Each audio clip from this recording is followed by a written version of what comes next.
Hello and welcome to Bags of Action. My name's Steve and this is a 5-minute review of Hotel Artemis from 2018.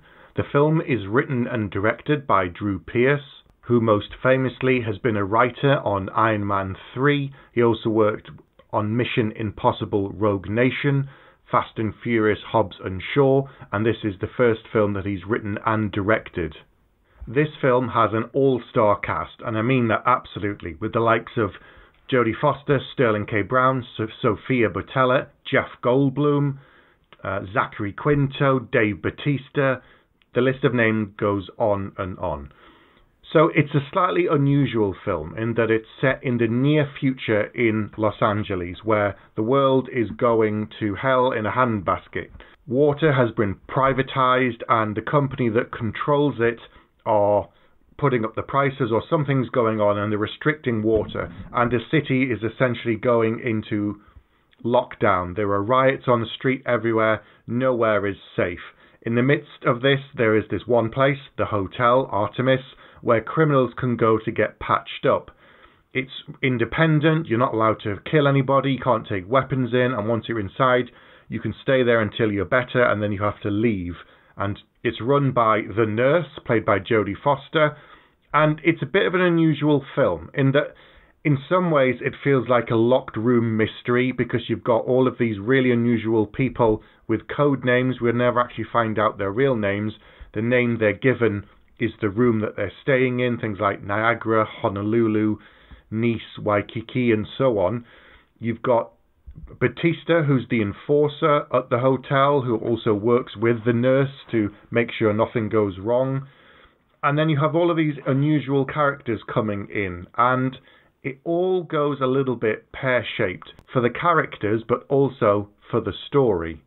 Each of the characters brings their own baggage to the hotel. They are all either outrunning something, or they're hiding from someone and something's going on. And in the midst of this is the chaos outside, so they're sort of trapped until it dies down, unless they have a way out.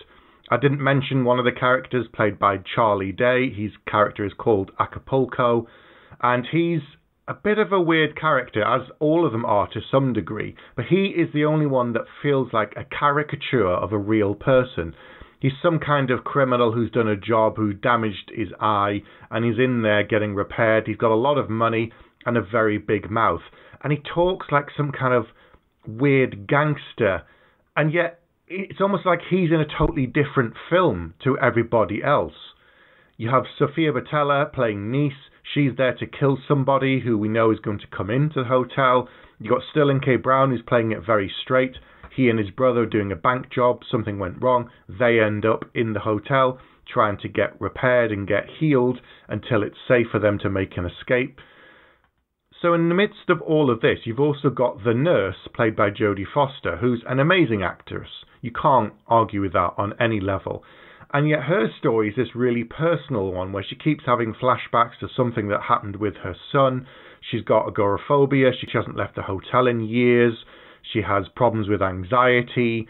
She is obviously missing her son, because we see flashbacks of him as a young boy. And so it's a very emotional story, and yet it conflicts and doesn't really gel with the rest of the film, because you've got all of these weird caricature people walking around with big mouths, making silly promises about how they're going to fuck other people up and mess them up, and I'm going to do this to you, and blah, blah, blah. And it's all just a little bit inconsistent, and it really doesn't work. You've got the serious aspect outside with all of the drama going on there. You've got a police officer who's desperate to come in, and that breaks the rules of the hotel. You've got the emotional story with Jodie Foster, and then of course Jeff Goldblum turns up, who's supposed to be this super powerful man who essentially owns Los Angeles. And I love Jeff Goldblum. He's amazing, but he can't play intimidating or scary, and it just feels like he's doing a jazz version of someone pretending to be evil. And it just doesn't work there again. And Zachary Quinto is very earnest in his role. So I don't know, maybe everybody saw some of the names involved and they just signed up thinking it was going to be one thing, and it turned out to be something completely different. It's really hard to know. It almost feels like some kind of art house film, and yet it has an all-star cast. And I've seen something like this in the past, where the concept is probably a lot better than the execution. The style is very interesting. It has a retro feel despite the fact that it's set in the near future and that there's some interesting technology. It kind of reminds me of Terminal in that same way, that awful film with Simon Pegg and Margot Robbie. There again, a brilliant cast, an interesting concept, but the story was appalling, and in the end it came off as a huge mess. Some of the performances are good, but that doesn't really make up for everything else that's wrong with Hotel Artemis. The box office was 13 million worldwide, and yet it had a budget of 15 million, so it shows that this film just did not connect with the audiences on any level. So it's a bit of a shame. I was hoping it would be something a little bit different, something quite cool and art housey and interesting. It really tries hard, but it doesn't really pay off, and it never really gets there. And the script at times is good, but sometimes it just feels so 2D that you don't believe that any of the characters are real, apart from Jodie Foster. So, for those reasons, I'm going to give Hotel Artemis 2 out of 5. Have you seen it? Do you agree with me? If so, get in touch and let us know. You can contact us in all usual ways. You can subscribe to this channel and leave a comment below. You can email us. You can come onto the Facebook group. You can contact us on Twitter.